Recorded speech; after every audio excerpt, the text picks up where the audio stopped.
Obviously, I love food. That's why we're here. And I love wine. I think the wine bone and the food bone are connected. I got into the wine business a few years ago as the co founder of Kind of Wild Wines. We're an organic, zero sugar wine. We don't do any harmful additives or preservatives. And the reason that I got interested in organic wine was because I found that I was at the point where I couldn't drink a glass of wine without feeling bad the next day. I had iris. I was so tired all the time to begin with. And if I wanted to unwind with a glass of wine, or if I just wanted to have something that tasted really good and paired with my dinner, the next day I paid for it. I would have like that foggy, headachy feeling. My temples of the head would pound. And I thought, gosh, am I going to have to give this up? And then I started learning about organic wine. And it really dawned on me, it was like a light bulb moment. Why am I drinking conventional grapes when I've spent the last 20 or so years buying organic grapes to eat? It's the same concept. And I'm trying to eliminate the pesticides from my life and chemicals. And then I'm having a glass of wine that's filled with that. And it really became apparent to me that I needed to make a change. And so the more I learned about organic wine, the more that I wanted to make the switch. I had wanted to be in the wine business for years.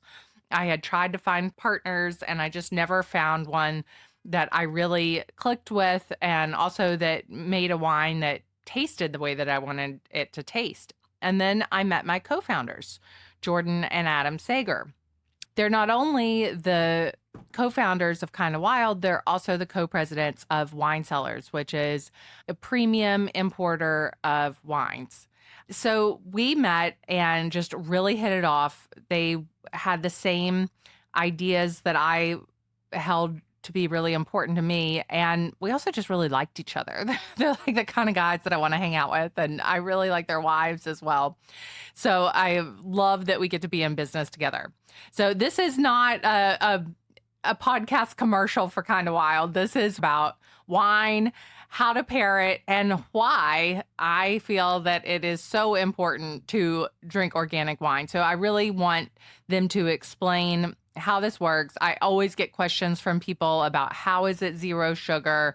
What kind of additives and preservatives are in wine? They know all the ins and outs because they have been in the wine business for so many years. So we're going to explain how it's made, why it's better to switch to organic wine, how to make a better choice. And we're also going to do some really fun holiday pairings because I think wine can also be really intimidating. And that's why a lot of people, they get kind of nervous when they go in a wine store because they don't know how to pair and they feel like they need to spend a lot of money. And you don't have to spend a ton of money on wine. And so we're going to give you a little guidebook for holidays. So Jordan and Adam Sager, I'm so happy you're here all on the table. Welcome. Thanks. This is going to be fun. Us, Katie. Yeah, we don't get to see each other in person as much as I would like to because you guys live in Chicago. And so we're mostly together virtually. So it's nice to be sitting here with It is. you. And Yeah. This is our first podcast. So This is your we're first excited podcast? My second podcast. It's just cute. First on video. Excuse me. I apologize for that. My first podcast. Get it right, Jordan. I'll correct myself. Tell everybody about how you got into the wine business and your family. It's a family company. Our father, his name is Yale Sager. He started the company in 1977. He was a pharmacist through college. He got a degree in pharmacy, became a pharmacist, started working for Walgreens in Chicago. And at that time, like the late 60s, early 70s, the pharmacist at the stores, like in convenience stores and drugstores, was actually handling like alcohol and liquor buying. So he started doing this and getting experienced and exposed to wine. And you got to remember at this time, in the late 60s, early 70s, the American wine industry was going from consumers drinking low quality, more jug wines, kind of not so premium, to more imports coming into the country, French wines, German wines. And he was exposed to all these new and interesting wines from all over the world and caught the wine bug, as we kind of like to call it in our industry, decided to leave pharmacy and then became a buyer at a grocery store, and then felt like, I think it's time to start my own company. I don't really want to work for anybody else anymore. And had a few mentors that he worked with that kind of showed him the ropes, and he started Wine Cellars Limited. So both of us have been involved in this business for a number of years because of the family company that we have. It's been a lot of fun. The wine industry is a great business. It's a fun business. We get to bring wonderful wines to people, from all over the world and introduce them to cool things. There's a saying, you either are born into the business or you fall into it by accident. So our father got into it by accident, and we were born into it. What was it like growing up in your house? Was there always good wine around? There was always Yes. good wine around. I mean, when you're younger, you're maybe not paying as much attention to it, but I remember all of these people calling the house with funny accents and asking for, "Hello, is your father there?" We had different partners in the UK and partners throughout France. There was always people coming into the house, always wine on the table. Yeah. And then eventually we were invited to taste wine. How old were during you when they meals. let you have a taste? Mid-teens, Yeah. about, Yeah. yeah. And I remember going back to college, after coming home and visiting home, and my dad would give me like a case of wine to bring back to college. So it definitely helped with my dating life in college because, when you're in college, everybody's drinking beer and shots or whatever. And I think the ladies were impressed that there was a guy that had wine. I remember in college getting like a box of Francia and thinking that was really fancy. So if you were Yeah. coming in with some European wine, probably everyone's like, "Ooh, what's A this?" few That's times right. each of us took the wrong bottles from the stash and got into some trouble over Did you the years, but get in trouble? we learned which ones we could take and which ones we couldn't. Yeah. Did you know that you wanted to be in the wine business from an early age? I studied advertising in college, so I wasn't totally set on entering the business until a couple years after college. I worked in advertising for a couple years, and then just kind of being more exposed to it, I had this opportunity to come into a family business and have my own company. So that really was enticing to me, and I made the move from there. And I've used a lot of the experience from my advertising background with our new business because, obviously we have to promote our brand and get it out there. So it's been helpful coming into wine as well. What about you, Adam? Similarly, I mean, after college, I started in sales. So I worked for a wine wholesaler. They threw me right out on the street, didn't know what I was doing, and figured out like the sales side of it, learning how to take no for an answer as a 21-year-old walking into an account, not knowing what you were doing. So that kind of, built the grit inside for sales. And then I went to grad school just to try to figure things out, whether this was the right track or not. Ultimately, returning, as Jordan said, to the family business. I mean, it's a very dynamic industry, and having the opportunity to go and build a family business in the wine industry is, I think, really cool. There's just a lot going on. There's agriculture, there's foreign currency, there's business management, sales, and really interesting personalities. And you get to drink great wine and eat great food. Also travel. A lot of travel's involved. Sounds like Yeah. a no-brainer. Yeah. It's really a great relationship business too. So I think that, every business you can develop great relationships with people you work with, but the wine business is just really one of these businesses that has great people. You meet great people from all over the world and you develop these really nice relationships. And it's in a small industry Yeah. too. Yeah. Everyone kind of knows each other. There's a lot of different kind of companies, but it's kind of a camaraderie of people, and everyone's friendly with each other, even though you might be competitive on the sales side of it. Everyone gets along. So let's dive into, you've been in this business a long time. You've seen and tasted so many different kinds of wine. Why did you think that organic was the next wave and Yeah. where to go with this? Well, you mentioned something interesting in your intro about organic food and produce. And there's this interesting divide between how much people purchase and consume organic food compared to organic wines. And we found that to be pretty interesting. The data on organic produce, for example, about 15% of all produce that's sold in the US is certified organic, but only 5% of the wine we consume in the US is organic. So that's a pretty significant divide between that. I mean, why do people want to consume organically, everything they eat on a daily basis? But then when it comes to wine, which is also produce, it comes from grapes, why not consume the same way? So, we wanted to eliminate pesticides, fungicides, chemical fertilizers, all the residues that can seep into the soils and then get into the products that you're consuming from those fields. And the quality of organic wines is also better. We feel that the grapes that are produced from a healthy vineyard are better quality, and then they're going to make better quality wines. So it's really holistic, but it's also about having the ability to consume something better for you and also better for the planet. It's environmentally the right choice. Early on, a lot of the organic wine kind of had a bad reputation going back 25, 30 years ago. That was partly because they were fairly inexpensive, cheap wines. The price points were low, so consumers had a pretty low idea about the quality of organic wines. But over the years, as the farming techniques improved and the made with organic grapes category came about, so there's two different types of organic wine. You can have organic wine that has sulfite levels below 10 parts per million. And then there's another category made with organic grapes, which has less than 100 parts per million of sulfite levels. About half of what Yeah. typical conventional wines have. Yeah, and over 200, right? And the quality of those wines has improved dramatically over the years. Most organic wines coming in now are of super high quality. It was a surprise when I thought about it that wine doesn't need a label on it. Right. You don't have to have an ingredient Right. label and you don't have to have a nutrition label. It's one of the only consumables. But we do that, But don't we do, yes. Put both So on the us. We're very TTB, which is the transparent. division of the federal government that regulates alcohol, they allow over 70 additives that producers can put into wine. So you can put all those additives into the wine, and then you're not required to disclose that.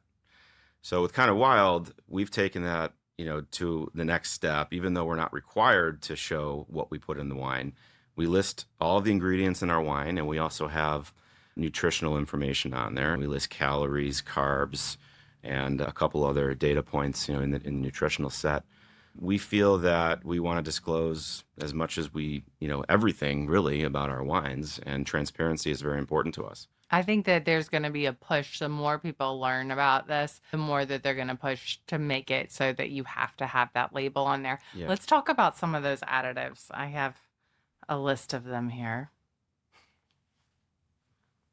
The infamous mega purple. Yeah, talk about mega purple because it's like, mega purple. Mega Right. purple. Sounds kind of scary. It's a coloring and flavoring agent that's Yeah, put there can be food coloring in your wine. into red wines to kind of enhance the color and enhance the body of the wine. It's really used to make up whether it's a flaw in winemaking or a flaw in the grapes that were produced during that harvest to help improve the flavors and the color of the wine. Mega Purple is made from a grape concentrate.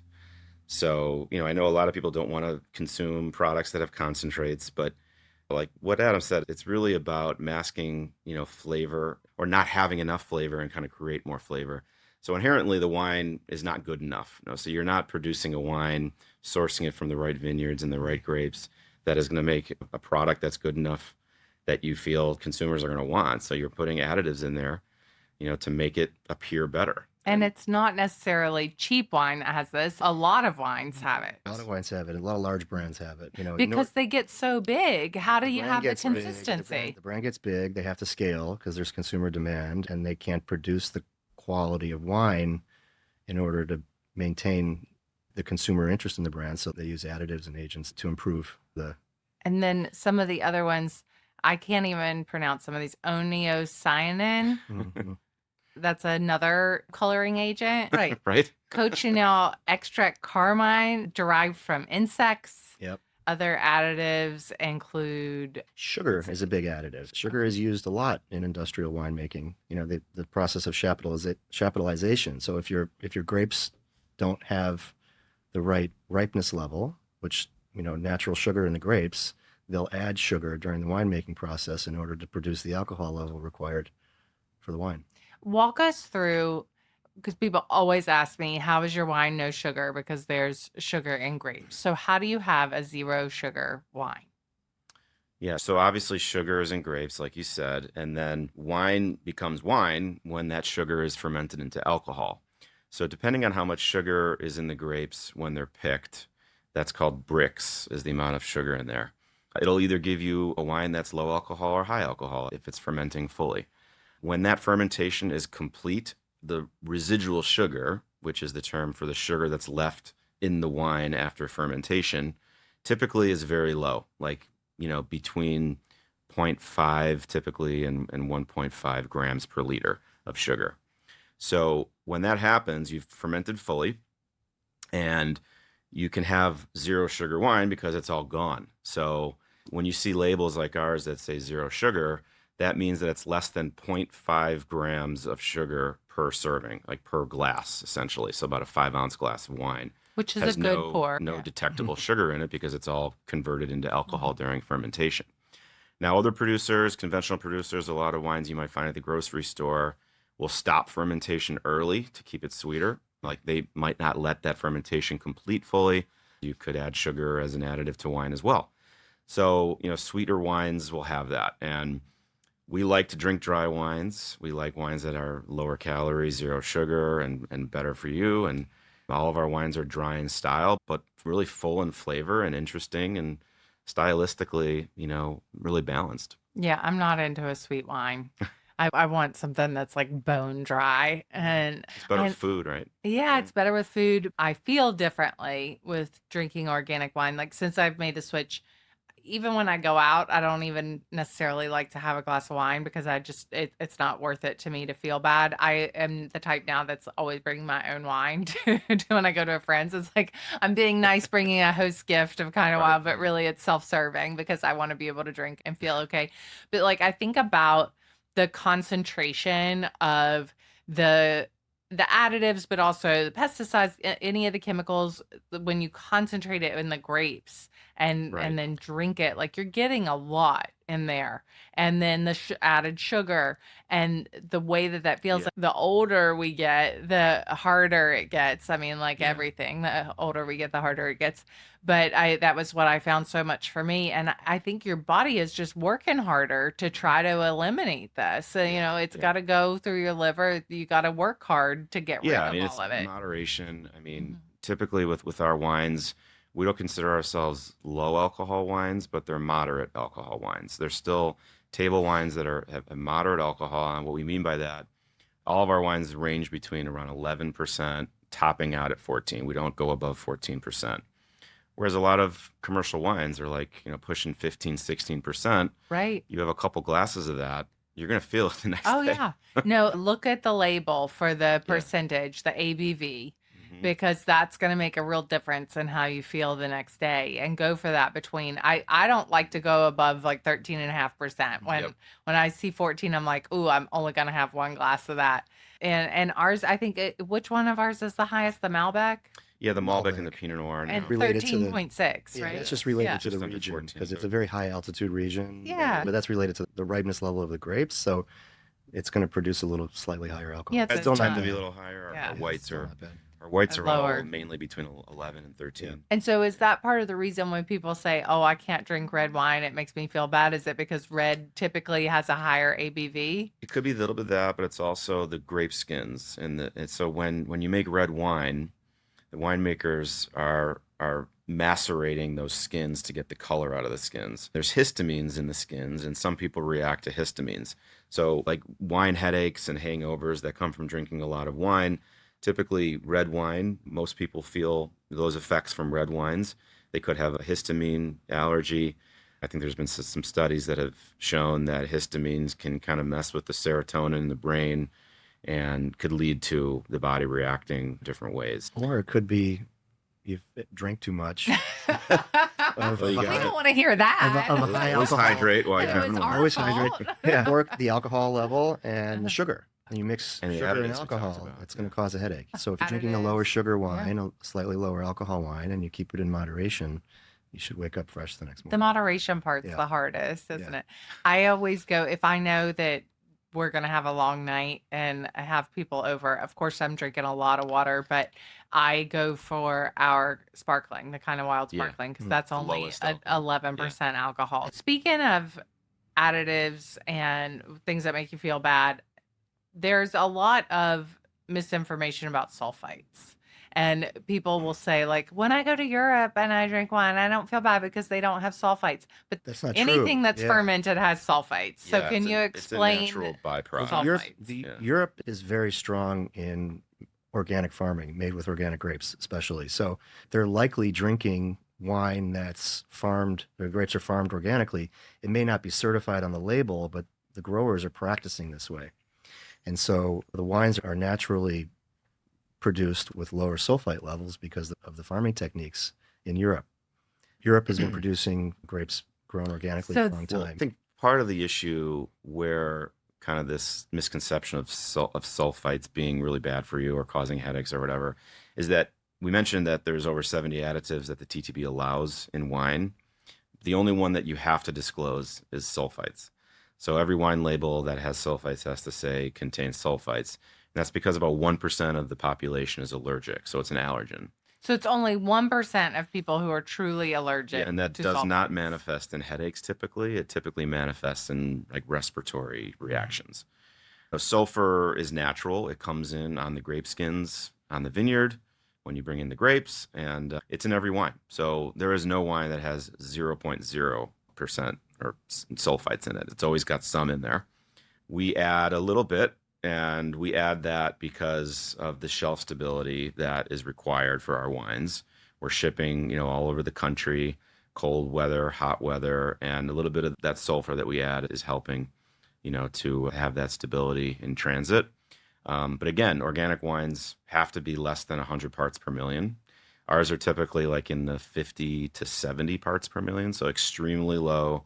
When you compare that to some products that people eat on a daily basis, like dried fruit, for example, Bananas. those have like 10 to 20 times more sulfur than a glass of wine. So a Wow. handful of raisins, apricots, dried coconut. These are types of foods that people eat on a daily basis. You put in your granola or in your breakfast in the morning, way more sulfur than you'll ever have in a bottle of wine. I heard that one dried apricot has more sulfites than an entire bottle of organic Yeah, wine. I think this kind of craziness over wine drinkers and sulfur is strange, but it's just one of these things that's kind of snowballed over the years. A lot of proportion. When you're drinking organic, you're not getting Yeah. nearly as much of that sulfur. And I think that it's just one of those like wine myths that Yeah. let's talk about vegan certification, because when I got into this business and you all said I that it remember was that a vegan conversation. wine, I kind of rolled my eyes and I was like, isn't all wine vegan? It's grape Yeah. juice. Right. And turns out Turns out it's not. Turns out most wine is not, because during the winemaking process, animal products are often used. Those could be milk proteins, egg whites. These are Gelatin. gelatins. There's some other really gross things used, like fish bladders. How do they use flour? Proteins coming from the pancreas of animals Ugh. Lovely. that help break down other protein residues that are produced during the winemaking process. Diatomaceous earth, which is like crushed up crustacean shells. So these are used during the fining and filtering process to clarify the wine. What if Especially somebody with white has a shellfish allergy? Well, those people should be drinking vegan wines. Yeah. Wow. Yeah, so it's all during the fining process. So, when you think about wine, yeast is making the sugar in the grapes turn into alcohol, and then you get this drop off of all this sediment that comes from the yeast. So, in order to clarify and fine the wines, you have to do some things in the winery to get rid of all that those solids in there. So they use these types of products to do that.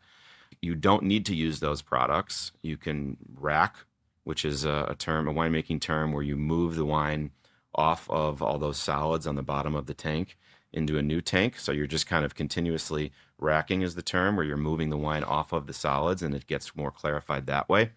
And then you can use a mineral-based product called bentonite. So most of our wines use bentonite, which is, just a mineral-based product, totally vegan. And, we wanted our wines to be for everybody and not have these types of animal products in there that don't have to be disclosed again. So we actually sought a vegan certification to do this, a group called BVeg. You don't have to be vegan to want to have a vegan wine. You could have a shellfish allergy, an egg allergy, a dairy allergy. I actually talked to someone who told me she had a friend who was breastfeeding. And, if you have a baby who has acid reflux, they tell you don't have dairy. There's all these different things you're not supposed to have. So she was breastfeeding, and at night she would have her glass of Pinot Noir after the baby had gone to sleep.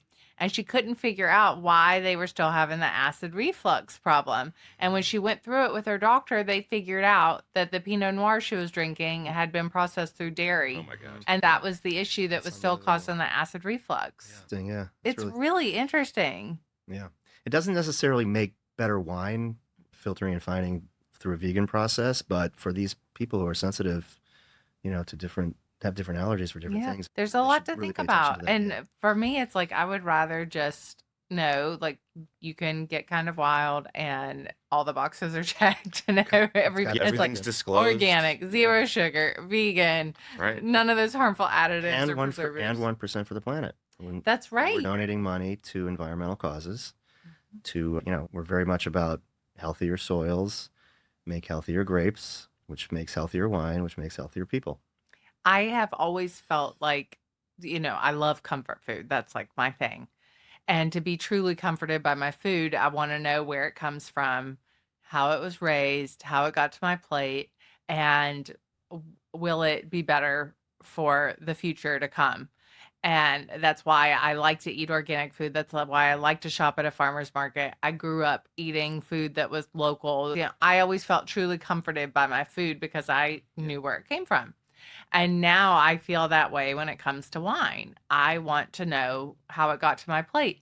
I like to have a margarita. I have switched to organic tequila because people think tequila is Additives in cleaner, and tequila, there's yeah. additives in tequila. Put vanilla flavoring in there, all kinds of things. So that's a total misconception. Like when it comes to your liquor, get organic liquor as well so that you Available. don't There's have plenty of all of brands it. out there. There's great brands out there. Yeah. And so it's just become like, to me, if I'm going to have alcohol, that's what I'm going for. Sure. And I know that there's a trend now away from drinking alcohol.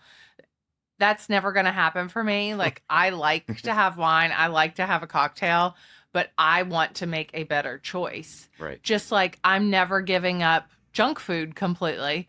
But if I want to have nachos, I typically make them myself. I don't Everything go to in moderation. Yeah, I don't go to the ballpark and get like the weird cheese that comes out, yes. I mean, I do like Velveeta, but that's a whole other story. But but I think Merck's cheddar for me. yeah, I think it's making better choices. You don't have to have such an extreme reaction. Exactly. Like cold turkey wine. Yeah. With organic products, not just wines, but I mean, the availability of quality products now compared to several years ago, there's just so much more to offer that, you can have that is, interesting products that before there just weren't that many great organic quality products available. And the other thing about our brand is that, we have this sense of discovery because we have wines from all over the world. So we're offering wines now from 7 different countries. So we can get, wines from Argentina, and we have wines from Italy and Austria and South Africa. We have a couple from the U.S. with America and Right. with California and Washington. How do you find the partners to work with and ensure that they're using all the practices that we hold important? We've been importing organic wine for many years, almost 30 years. We're using some of the producers that we work with the Wine Cellars Limited portfolio, and our producers have also helped us network with other organic farmers in various countries, asking around and who's farming organically in Spain, who's farming organically in Italy. You just have conversations with them, and if we align in the style of the wine, that's how we've sourced it. Consumers are demanding better, and they're Yeah. demanding to know what they're consuming. And I think that this is the new wave. And the wine business has been slowing, but organic wine is actually the only sector that is growing in the Yeah. wine business, Yeah. correct? Yeah, it is. That's right. Yeah. Yeah. And I read an article actually before I came here this morning that was about why wine is struggling with this younger generation and how expensive it is for a lot of people. Like Yeah. to go out and have a glass of wine now in a restaurant, most of the time it's $20 to $25 for Right. a glass of wine in a In restaurant. New York, yeah. Yeah, in New York. Yeah. And like trying to keep costs down and tariffs and all of the things that are adding to it, that it's making it Right. harder for people in wine. But to get a good bottle that's in the $20 range, which was a goal for us, Mhm. I think that it is more approachable and know that you're getting great quality. We've always been about finding the best wines and delivering at the best price. There's plenty out there.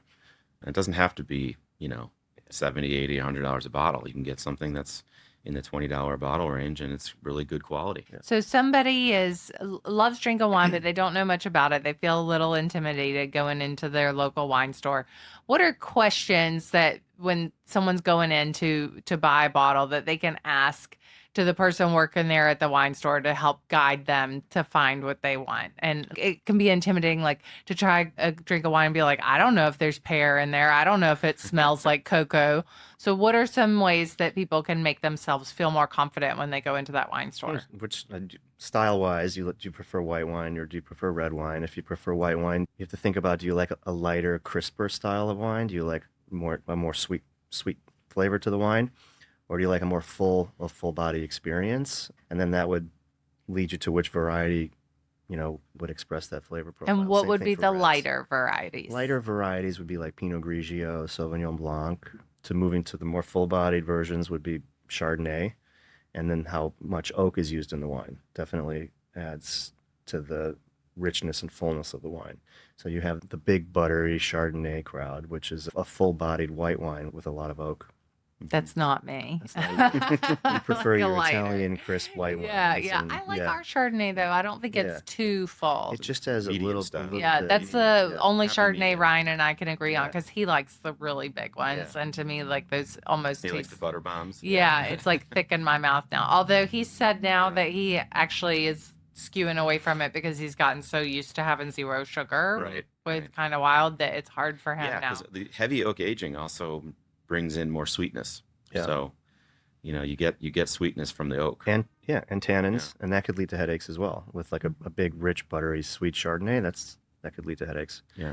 And with the white wines, if you like a dry white wine that isn't very aromatic and mild on flavor, like Pinot Grigio, if you like a little bit more aromatics and citrusy, that would be Sauvignon Blanc. And So, when you move into reds, what's the lighter to the fuller? yeah, on the lighter scale for reds would be Pinot Noir. It tends to have, lighter red fruit characteristics, not a heavy amount of oak, light to medium bodied. And then as you move through the spectrum, Malbec would be like medium bodied, a little bit more structure. Into Cabernet Sauvignon would be the more full bodied version. Some other questions that you could ask at the wine shop. Is it coming from an estate vineyard? Is it coming from a single source? Is it coming from bulk sourcing? So these are important things to know about the wine you're drinking and you're about to purchase. You can also see a lot of that stuff on the label. When you see something like California on the label, the odds are it's coming from a lot of different vineyards, possibly bulk sourcing from all over the state of California. And then when you see something like on our label, Columbia Valley, that's an area within Washington that our grapes are coming from one grower that we work with.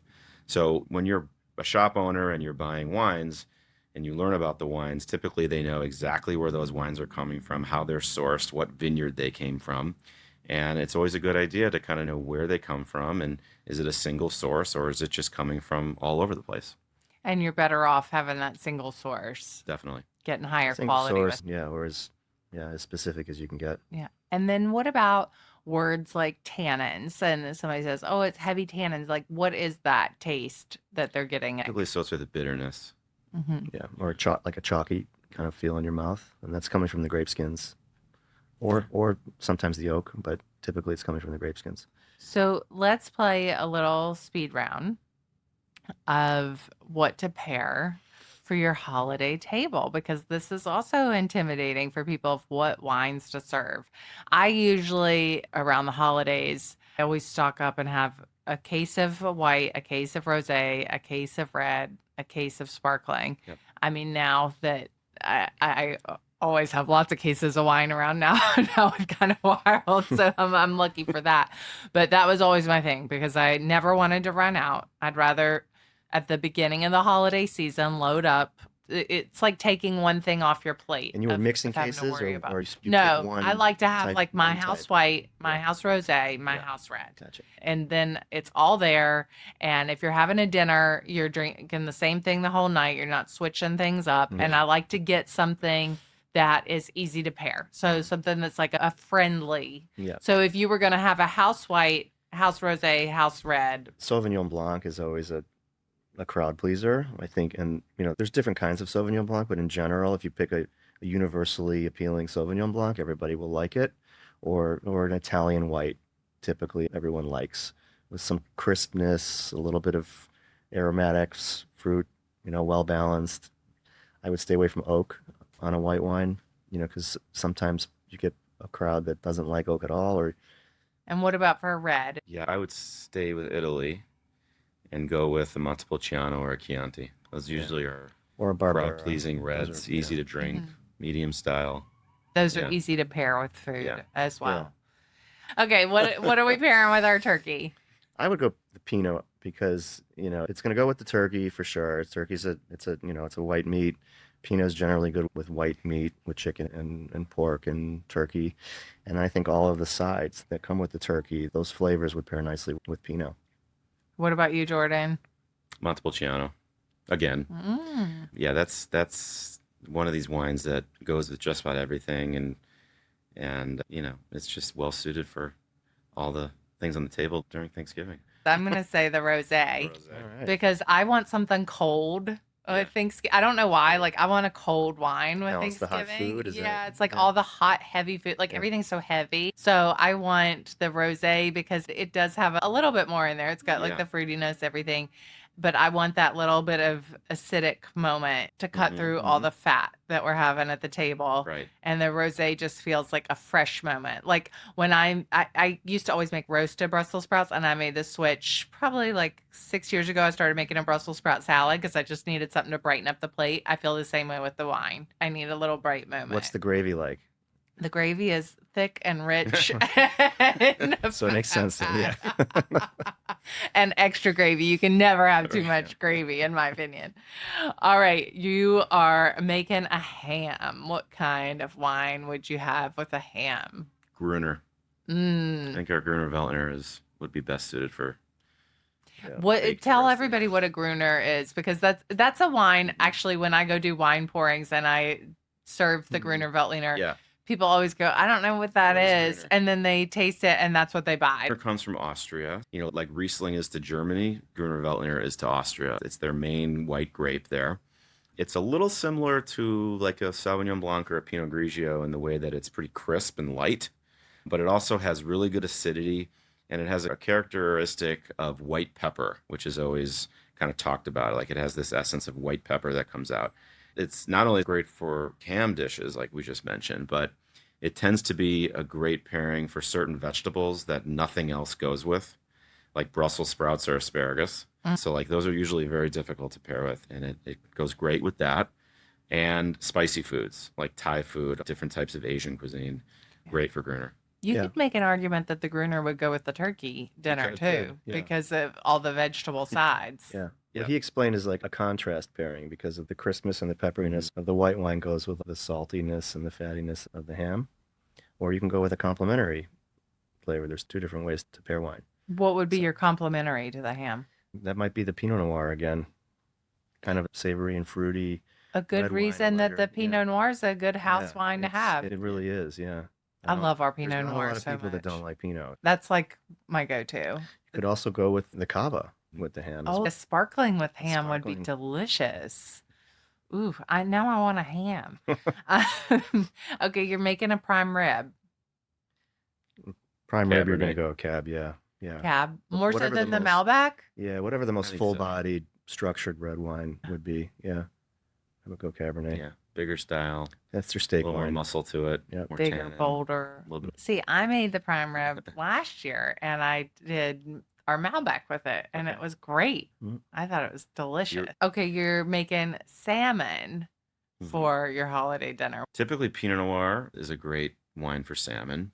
I'd like to give our new orange wine a shot with salmon. I think that'd be Good fun. call. Yeah. Yes. Plain orange wine. So orange wine is a white wine that's produced the way they make red wines. So as I explained earlier, red wines, they macerate the grapes on the skins to get the color out of the skins, and that's what makes the wine red because the juice in most red grapes is white. So to make that wine red, you got to get color from the skins. Whites typically are made where they press the juice out of the grapes and then it goes into the tank or the barrel and it's fermented right away without any skin contact. With an orange wine, it's making the white like a red. So they're actually macerating and getting color out of the skins by soaking the skins in the tanks with the grapes. So you do that for a few days, like 3 or 4 days, and you extract that color and it gets that orangey color, through oxidation and, the pigment that's coming out of those skins. Orange wine's so trendy right now. Yep. It's like Rosé's cooler younger sister. Okay, you're making a vegetarian holiday. What are you serving? Yeah, it depends on the dish. If it's like a sweet potato based dish, you can go red. Again, Pinot Noir goes with that kind of savoriness of the sweet potato. Sparkling wine can go with most vegetables. All right, it's dessert time. What are you serving? Sparkling wine, cava. Would you do Chardonnay with the pumpkin pie? Because like the hint of vanilla in the Chardonnay Yes. and the spice of the pumpkin pie could play well together. Yeah, that could be interesting. Definitely. Well, now that I'm starving and it's 10:30 in the morning and I'm ready to drink a glass of wine, Right. I've had so much fun with you guys, and Thank you. I learn something every time we're together. I love talking about wine and food, of course, and they're so interconnected. I want to give everybody out there a discount if you want to order Kind of Wild for your holiday. You can use Table 25 for 25% off. You get free shipping for 6 bottles or more. We also have a great subscription plan that people can get on. And like I said, if you're like me, get your case of white, get your case of rosé, get your case of red, have it set. It's delivered to your door. It's one less thing to do, which we all need less to do this time of year. You can find us at Kind of Wild Wines on Instagram, and of course, you can follow me, and I'm always posting recipes to go with it. Thank you so much, guys. This was really fun.